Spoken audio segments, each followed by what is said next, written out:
பார்த்தீங்கன்னு சொன்னால் டிசிசி மீட்டிங் முடிஞ்சு உறுப்பினர் பாராளுமன்ற உறுப்பினர் எல்லாரும் வந்து வரி பாருங்கோ.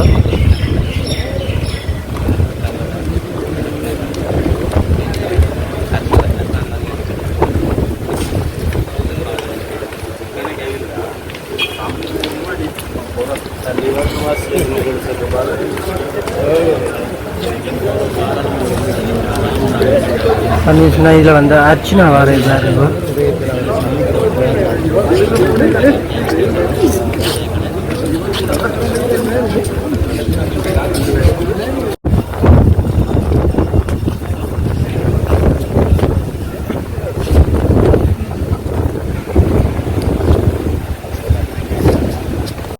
அங்கே வந்து கொடுத்துருக்குறேன் விளக்கத்தை நீங்கள் வேந்தெடுத்துக்கொண்டு இன்சூரன்ஸ் வாங்கி வந்து மக்களை ஏமாற்றி கொண்டு தெரியுது. இது வந்து ஒவ்வொருத்தரும் வந்து இந்த கஷ்டப்பட்ட கட்ட முடியாமல் 100 ரூபா கட்டுக்கணும், 200 ரூபா கட்டணும், 500 ரூபா கட்டணும், 1000 ரூபாய் இப்படியே கட்டணும்.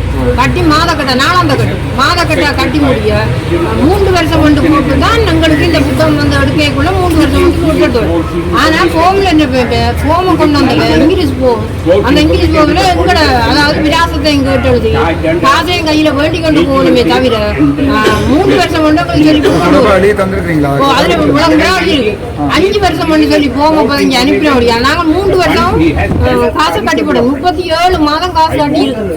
17,500 ரூபாய் காசு ஒரு மாதம் கட்டி கட்டினால் இவை வந்து எடுக்க போய் 5 வருஷம் பதிஞ்சிருக்கும் போல தெரியாது. வாதாடி நான் எனக்கு இதுக்கு மேல செய்யல 3 வருஷம் தான் போட்டேன். வாதாடி எடுத்த காசு வந்து கட்டின காசு 6,47,000 ரூபா, எடுத்த காசு 4,79,000 ரூபா, தர வேண்டிய காசு 1,68,000 ரூபா தருவோம். கேட்ட போது இது கொழும்புல இருந்தவை கதைச்சேன்னு கூட 5 வருஷம் போகண்டபடியா உங்களுக்கு காவாசி காசு கழிச்சு கொண்டு தான் தருவோம் காசு தந்தோம். முறைப்பாடுல தந்துருக்கோம். இது எங்கட ஊருக்குள்ள பார்த்தா 30-40 பேர் கிட்ட இது இலங்கை முழுக்க கிடக்கு. இது ஒரு ஒட்டுமொத்தமா கிண்டி எடுத்து இவையில விற காட்டுங்க. நான் ஒழுங்கா வீடு வீடாக எல்லாரையும் கூட்டி கொண்டு போய் படத்தை எடுத்து கொடுத்தாங்க. அது அவே ஃபோம்ல சங்கிட்ட சைன் பண்ணாதான் ஃபோம் கொண்டு இதை வண்டி கூட கொண்டு எல்லா இன்சூரன்ஸ் நடக்குதானே முறைப்பாடு இருக்குதானே. நீங்க வீடு வீடா வந்து ஒரு தடவை முறைப்பாடுகளை இவைய போய் எடுப்பிச்சு போல சொல்லிடுவோம். நம்பர் அதுல இருக்கு. நான் உங்களை திருப்பி கால் பண்ணுறேன். சரி என்ன மாதிரின்னா இப்போ கிட்டத்தட்ட ஒரு 5,900 ஏக்கர் காணி வந்து இப்போ தமிழ் மக்கள் காணி வந்து மீட்கப்பட்டிருக்குது. அது சம்மந்தமாக உங்களோட கருத்து? நான் நினைக்கிறேன் இந்த வர்த்தமானி அறிவித்தலை வந்து வாபஸ் பெற வைக்கிறதுக்குரிய அந்த முயற்சி வெற்றி பெற்றிருப்பது வந்து வடமாகாணத்தில் இருக்கக்கூடிய விசேஷமாக கரையோரத்தை அந்நிய மக்களுக்கு கிடைச்ச ஒரு மிகப்பெரிய ஒரு வெற்றி. ஏனென்றால் அந்த காணிகளை நீங்கள் கொஞ்சம் கூட அவதானிச்சினீங்கன்னா தனியார் காணிகள் பறிக்கப்பட்டிருக்கின்றது மட்டுமல்ல, ஆனால் எங்களுடைய பொது உடைமை என்று சொல்லக்கூடிய பொது காணிகள், அரசு காணி அல்லாத தனியார் உறுதி காணி அல்லாத எங்களுடைய பொது காணிகளும் வந்து முற்றுமுழுதாக வந்து அரசு காணியாக வந்து பிரகடனப்படுத்தப்பட்டு இருக்குது. இப்போ நாங்கள் இந்த பிரித்தானியர் வந்த காலத்திலே அவர்களுக்குரிய கலாச்சாரங்கள் அவர்களுக்குரிய சட்டங்களுக்கு அமைவாக வந்து இங்கே எல்லாம் மாற்றப்பட்ட ஒரு நிலையில் எங்களுடைய பொது உடைமை என்று சொல்லக்கூடிய காணிகள் எல்லாமே வந்து அவர்கள் பறிக்கிற சிந்தனையோடு கொண்டு வரப்பட்ட ஒரு சட்டத்தை வச்சுக்கொண்டு இன்றைக்கு பிரித்தானியர் வெளியேறினதுக்கு பிறகு வந்து எங்களுக்குரிய பொது சொத்துக்குரிய காரியங்கள் எல்லாத்தையும் வந்து பறிக்கிற செயற்பாடு வந்து முற்றுமுழுதாக வந்து ஒரு சிங்களமயப்படுத்துறதுக்குரிய ஒரு திட்டத்தில் தான் முடிஞ்சிருக்கு. அதுதான் எங்களுடைய வரலாறு. இந்த வகையில் வந்து நாங்கள் இந்த முயற்சியை முறியடிப்பதற்கு வந்து சர்வதேச சமூகத்தை நாடி தொடர் சந்திப்புகளை வந்து கிட்டத்தட்ட 2 கிழமைக்கு வந்து நாங்கள் செய்து அவர்களுக்கு முழுமையான விவரங்களை வந்து நாங்கள் கொடுத்து எந்தளவுக்கு இந்த முயற்சி அரசாங்கம் எடுக்கிற முயற்சி ஆபத்தானது என்பதை நாங்கள் நிரூபித்த இடத்தில் தான் அவர்களுடைய தலையெடுப்பு பெரிய அளவில் வந்து இருந்தது. ஆகவே அதோடு பாராளுமன்றத்தில் வந்து நாங்கள் பல பேச்சுகளை செய்தோம், ஒத்திவைப்பு பிரேரணையை செய்தோம். அந்த வகையிலே கட்சியுடைய பாராளுமன்ற பொதுத்தலைவர் ஸ்ரீதரன் அவர்களுக்கும் நாங்கள் நன்றி சொல்லணும். நாங்கள் கொண்டு வந்த அந்த ஒத்திவைப்பு பிரேரணையை வந்து வெளிமொழித்த அவர் அதோட ஸ்ரீலங்கா முஸ்லீம் காங்கிரஸுடைய செயலாளர் திரு நிசாம் காரியப்பன் ஜனாதிபதி சட்டத்தரணிக்கும் வந்து நாங்கள் நன்றி சொல்லணும். என்றால் அரசாங்கம் கடைப்பிடிக்க பார்த்த ஒரு அணுகுமுறை என்னென்றால் வந்து இவங்க தமிழர் தானே, வளமையாக வந்து எல்லாத்துக்கும் வந்து சண்டை பிடிக்கிறதானே, எல்லாமே வந்து ஏதோ நாங்கள் இனவாதம் என்று சொல்லி கதைக்கிறதானே என்று தான் சொல்ல பார்த்தேன். நிசாம் காரியப்பர் அதில் வந்து தலையிட்டு எங்களுடைய நிலைப்பாட்டை, தமிழருடைய நிலைப்பாட்டை நியாயப்படுத்தி அதில் இருக்கக்கூடிய அரசாங்கத்துடைய செயல்பாட்டில் இருக்கக்கூடிய ஆபத்துகளை வந்து அவரும் எங்களோடு இணைந்து வலியுறுத்தின இடத்துல வந்து அரசாங்கம் ஒரு நாங்கள், அதாவது தமிழ் மக்கள் சும தேவையில்லாமல் குழப்பறாங்க என்று சொன்ன வந்த அந்த கருத்துவாக்கம் முற்றிலும் முறியடிக்கப்பட்டது.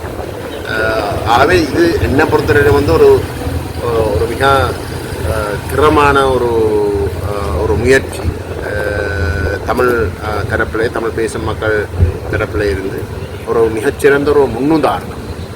நாங்கள் ஒன்றிணைந்து நேர்மையாக ஒரு காரியத்தை செய்ய முடிந்தால் தமிழ் பேசும் மக்களாக முஸ்லீம் மக்களுடன் சேர்ந்து நாங்கள் விஷயங்களை கையாள படிக்கிட்டால் எவராலையும் வந்து எங்களை தோற்கடிக்க முடியாதுன்றதுக்கு இது ஒரு மிகச்சிறந்த ஒரு உதாரணம். என்னை பொறுத்தவரையிலே தமிழருடைய இனப்பிரச்சினை தீர்வு சம்பந்தப்பட்ட விடயத்திலையும் நாங்கள் இவ்வகையான ஒரு செயல்பாட்டுக்கு தான் இறங்க வேண்டும். சம்பந்தமாக உங்களுக்கு ஏற்கனவே தெரியும், நாங்கள் மற்ற கட்சிகளோட வந்து நாங்கள் பேசி ஒரு பொது நிலைப்பாட்டுக்கு வருவதற்கு வந்து நாங்கள் எத்தனை முயற்சிகளை நாங்கள் மேற்கொண்டு வருகிறோம்.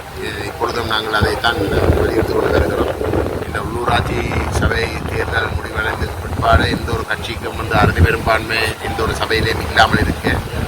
மற்ற தமிழ் தேசிய கட்சிகளோடு வந்து ஒரு இணக்கப்பாட்டுக்கு வராமல் சபைகளில் வந்து ஒரு ஸ்திரத்தன்மை உறுதிப்படுத்த முடியாத ஒரு நிலைமையிலே நாங்கள் இந்த கொள்கை ரீதியான ஒரு இணக்கப்பாட்டை ஏற்படுத்துவது தான் எங்களுடைய நோக்கமாக இருக்குது. நாங்கள் நினைக்கிறோம் அது மிகவும் அவசியம். இது சும்மா பதவிக்காக வந்து ஒன்றிணைந்து பதவிகளை அனுபவிக்கிறதுக்குரிய ஒரு செயல்பாடாக மட்டும் இருக்க முடியாது. அந்த வகையில் தான் நாங்கள் தொடர்ந்து செயல்படுகின்றோம். எங்களை பொறுத்தவரையில் நான் நினைக்கிறேன் மக்கள் மட்டத்திலேயும் நாங்கள் இந்த மிக மோசமான இந்த வர்த்தமானி அறிவித்தல் தொடர்பாக எடுத்த செயல்பாடுகான முறையில் மக்கள் மட்டத்திலேயும் கணிசமான வரவேற்பை பெற்றிருக்கின்றது. அதே அரசியல் தீர்வு சம்பந்தமாக ஒரு பொது நிலைப்பாட்டை ஏற்படுத்துவதற்கு ஒரு கணிசமான அழுத்தத்தை மற்ற தரப்புகளுக்கு ஏற்படுத்தும் என்றும் நாங்கள் நம்புகின்றோம். மக்களும் அந்த அழுத்தங்களை கொடுக்கவும் என்றும் நாங்கள் எதிர்பார்க்கிறோம். சரி, நன்றி. டாக்டர் என்ன கிளிநொச்சி டிசிசி மீட்டிங் போக வேண்டிய தானே உள்ள நடந்த விஷயங்கள் அவருக்கு எங்களுக்கு முக்கியமாக சொல்ல வேண்டும் என்றால் இதுதான் கடைசி டிசிசி மீட்டிங்காக இருக்கும் நினைக்கிறேன். நான் பாருது இனி ஒரு 4-5 வருஷத்துக்கு டிசிசி மீட்டிங்கு பெரும்பாலும் நான் பெற மாட்டேன். அதுக்கு முக்கியமான காரணம் என்னென்றால் உள்ளுக்குள்ளே நாங்கள் கதைக்கிற விஷயங்களை வந்து வெளியில் வீடியோ எடுத்து போடுறதுக்கு வந்து எங்களோட சந்திரசேகர் அமைச்சர் வந்து தடை போட்டிருக்கிறேன். அதாவது வந்து உள்ளுக்குள்ளே நாங்கள் எங்கள் டிசிசி உங்களுக்கு விழாலாம் தெரியும் தானே, அந்த நேரம் எங்களுடைய அமைச்சர் ரக்லசேவானந்தா இருக்கைக்குள்ள கூட உள்ளுக்குள்ள நடக்கிற எல்லாம் வீடியோ வர ஆக்கள் பார்க்கறதோடைய வீடியோ வாரது வெளியால் இல்லை வீடியோ எடுத்து போடுறது. ஆனால் இப்போ ஒரு புது சட்டம் உண்டு, இங்கே ஒரு சர்க்குலர் இருக்காம், அதன்படி அமைச்சர் சொல்லியிருக்கிறார் வந்து உள்ளுக்குள்ளே வீடியோ எடுக்க இல்லாது உள்ளுக்கு நடக்கிறது பொதுமக்களுக்கு தெரியக்கூடாது. அதை வந்து எங்களோட ஸ்ரீதரன் ஐயாவும் கயந்திரமாக கொண்டவங்களாம் சொன்னது அது பிள்ளை அப்படி செய்ய வேண்டாம், வீடியோ வழியால் வரணும்னு. ஆனால் நான் நினைக்கிறேன் அது இது நாளைக்கு யாழ்ப்பாண மீட்டிங் வெளியே போவேன். நாளைக்கு மீடியா உள்ளுக்க விடையிலே என்று சொன்னால் நான் நாளைக்கு காலமையே போயிடுவேன், 9 மணிக்கே திருப்பி போயிடுவேன். அது வந்து ஒரு பெரிய பிள்ளையான விஷயம் என்னென்னா என்ன கதைக்கிறோம் என்ன முடிவெடுக்கிறோம்ன்றது சனத்துக்கு தெரியணும். அது ஒரு பெரிய பிள்ளையான விஷயம் நினைக்கிறேன். ஆகவே அது உண்டு. ரெண்டாவது இன்றைய காலத்தில் அந்த எங்களோட தம்பியோர் ஆளுக்கு 2-3 பேருக்கு வந்து அடித்த விஷயம் உண்டு. தர்மபுரத்தில் அடிச்சிருக்கணும் நேவிக்காரர். அது சம்மந்தமாக நான் இன்றைக்கு வாக்குவாதப்பட்டேன். நான் நேவியோடையும் மற்றது போலீஸில் இருக்கிற எஸ்எஸ்பி நினைக்கிறேன் அல்லது டிவிஷன் எஸ்எஸ்பி வந்து சொல்லியிருக்கிறார். அந்த சம்பந்தப்பட்ட தம்பியை வந்து தனக்கு முறைப்பாடை கொடுக்க சொல்லி, என்னென்றால் ராமநாதபுரம் ஓஎஸ்சி சொல்கிறார் தனக்கு முறைப்பாடு தேவையில்லை என்று அந்த தம்பி சொல்லியிருக்கிறார் என்று சொல்லி, அதாவது வந்து தனக்கு முறைப்பாடு வேண்டாம் என்று சொல்லி சைன் பண்ணியிருக்கிறார் வந்து. ஆனால் நான் நினைக்கிறேன் அது ஒரு பொய்யை நினைக்கிறேன். அவர் எஸ்எஸ்பி சொல்லியிருக்கார் அந்த சம்மந்தப்பட்ட போயை வந்து தங்களோட வந்து கழிச்சு முறைப்பாடை வைக்கிறது நாங்கள் இதில் இன்கொயரி விசாரணையில் நடத்துகிறோன்னு சொல்லியிருக்கிறோம். அதோட உள்ளுக்குள்ளே என்ன விஷயம் நடக்கிறன்றது வெளியால் ஒருத்தருக்கு தெரியக்கூடாண்டா, வெளியால் வந்து நாங்கள் சொல்கிறேன்டா எல்லாத்தையுமே நான் ஞாபகம் வச்சு சொல்லி ஒன்றிக்கலாம். நீங்கள் எதாவது கேட்டால் தான் பிரியோசனமான ஒன்றுமே கதைப்படையில் வளமையான கதை மாதிரி ஏன் வந்தேன்றது எனக்கு பிரியோசனம் இல்லாது. நான் போனதில் முக்கியமாக கிடைச்சது அந்த தம்பிக்கு அடித்த நேவி அடித்த தர்மபுரம் மீனவ நமக்கு தலைவர் செயலாளர் நினைக்கிறேன், அவருக்கு அந்த நேவி அடித்தது தான் என்னுடைய முக்கியமான பிரச்சனையாக இருந்தது. அப்போ நான் அது தொடர்பாக கேட்டிருந்தேன். நான் நேவி வந்து சொன்னேன்டா தாங்கள் அடிக்கையில் கசிப்பு விற்கிறாங்க, கசிப்போ கஞ்சாவோ என்ன விற்றாலும் யாருக்குமே அடிக்கிறதுக்கு உரிமை இல்லை, அது சம்பந்தமாக வழக்கெடுப்படும். அதை விட கனவிட எங்களுக்கு கதைக்கப்பட்டது. ஆனால் அது பிரியோசனமாக சொல்கிறதுக்கு கண்டு ஒன்றும் இல்லை. ஸ்கூல் ட்ரான்ஸ்ஃபர் சம்பந்தமாக கதைக்கப்பட்டது. அதை விட ஒரு ஆண்டு தனிப்பட்ட நிகழ்ச்சி நேரங்களுக்குள்ள இந்த 2 உப்பளம் புதுசாக கட்ட போயிடலாமண்டு சில விடயங்கள் கதைக்கப்பட்டது. நான் நினைக்கிறேன் நிறைய மக்களுக்காக தெரியும் நேர டகானி இருக்குன்னு நடக்குன்னு சொல்லி பிரியோசனமான மீட்டிங் மாதிரி தெரியலை. இன்றைக்கு எல்லோரும் வந்திருந்தது பிரியோசனமான மீட்டிங்கோ அல்லது இதில் ஒரு ப்ரொடக்டிவான மீட்டிங்கோ இல்லை, சும்மா ஒரு மக்களை ஏமாத்துற மீட்டிங் ஒன்று தான் இன்றைக்கு நடந்தது. இந்த வர்த்தகமானி நியமிக்கப்பட்டது சம்பந்தமாக அதை பற்றி அதில் முக்கியமாக வந்து எங்களோட ஸ்ரீதரன் ஐயா வந்து 27 கொஷன் ஒன்று போட்டிருந்தவர். அது மாதிரி எங்கள்கிட்ட பாராளுமன்ற உறுப்பினர் கயேந்திரகுமார் பொன்னம்பலம் அவர்கள் வந்து ஒத்திவைப்பு பிரேரணை ஒன்றை கொண்டிருந்தவர். அதுக்கு பிறகு அந்த ஒத்திவைப்பு பிரேரணையில் நான் அவருக்கு சப்போர்ட் பண்ணி கதைச்சினா, நான் சிங்கள கதைச்சினா உங்களுக்கு விளங்கிட்டு வைக்கின்றா நாங்கள் எங்களோட விஷயம் சிங்கள மக்களுக்கு விளம்பரம் பண்ணியிருக்காங்க. அதுக்கு பிறகு அது சம்மந்தமாக ஒரு மீட்டிங் ஒன்று போடப்பட்டது. அந்த மீட்டிங் போடப்பட்டு அந்த மீட்டிங்கில் டிசைட் பண்ணப்பட்டது 6 நாள் தாங்கும் நாங்கள் அது சம்பந்தமாக ஒரு அரசாங்கம் சொல்லியிருந்தது. நாங்கள் ஒரு சாதகமான பதிலை சொல்கிறோம். அதுக்கு பிறகு நான் நினைக்கிறேன் 5-6 நாளில் அந்த காணியை வாபஸ் பண்ணியிருக்கணும். ஆனால் நான் இப்போ அண்மையில் பார்த்தேன்னா ஒரு சில சட்டத்தரணிகள் அது சம்பந்தமாக கதைச்சு கொண்டிருக்கணும். ஒரு சில ஆக்கள் தாங்கள் தான் இப்போ முக்கியமாக சுமந்திரன் ஐயா தான் எறிஞ்ச கல்லில் தான் இந்த மாங்காய் விழுந்தேன்னு சொல்லியிருக்கேன். அந்த மாங்காய் பழுத்து விழுந்ததுன்ற உண்மை. எல்லாரும் ஆளுக்கு தடியோடு சுற்றி கொண்டிருக்கிற மரத்தில் நான் தான் அறிஞ்சினான். ஆனால் அன்றைய தினம் இந்த கதைக்கப்பட்ட மீட்டிங்கில் முக்கியமாக நாங்கள் நன்றி சொல்லணும் முஸ்லீம் பாராளுமன்ற உறுப்பினர் நிசாம் காரியப் அவருடைய அந்த சட்ட ரீதியான விவாதங்களுக்கு வந்து அட்டர்னி ஜெனரலோ சம்பந்தப்பட்ட அமைச்சருடைய செயலாளரோ இந்த பதிலுமே சொல்லிடாமல் போனதான் இந்த உண்மை. அதே நேரம் அந்த அருண் என்று சொல்லி கிழக்கு மாகாணத்தில் ஒரு பிரதி அமைச்சராக இருக்கிறார் வெளிநாட்டில், அவர் வந்து தேவையில்லாம வாயை கொடுத்து நான் நினைக்கிறேன் அவைக்கு அது பிரச்சனையாக போயிட்டு அதால் அருணை வந்து கிழக்கு மாகாண ஒருங்கிணைப்பு குழு கூட்ட தலைவரில் இருந்தும் வெளியேற்றியிருக்கணும், என்பிபி வெளியேற்றியிருக்கு. என்றால் அவர் அன்றைக்கு வந்து வாயை கொடுத்ததால தான் அதுக்கு அப்படி ஒரு பிரச்சனை ஒன்று வந்தது. அந்த என்ன சொல்கிறது அந்த சட்டமூலத்தை வந்து பின்வாங்க வேண்டியது காரணம் அருண் விஷயம் தெரியாமல் வந்து வாயத்து உள்ளாரிச்சு அதெல்லாம் நடந்தது. மற்றது இப்போ நம்மளோட தமிழ் எம்பிகள் எங்களோட இங்கே இருக்கிற ஸ்ரீதரன் நீங்கள் மற்றது கயேந்திரகுமார் எம்பிகள் எம்பிபி அரசாங்கம் அடக்குமுறை செய்கிற மாதிரி அப்படி சில விடயங்களில் இப்போ இன்றைக்கு வந்து இப்போ இந்த மீடியாவில் நாங்கள் என்ன கதைக்கிறோம் இல்லை என்ன சண்டை பிடிக்கிறோம்ன்றது மக்கள் தெரியும். இப்போ பாராளுமன்றத்திலேயே நாங்கள் கதைக்கிறது முடிக்க வெளியாக வருது.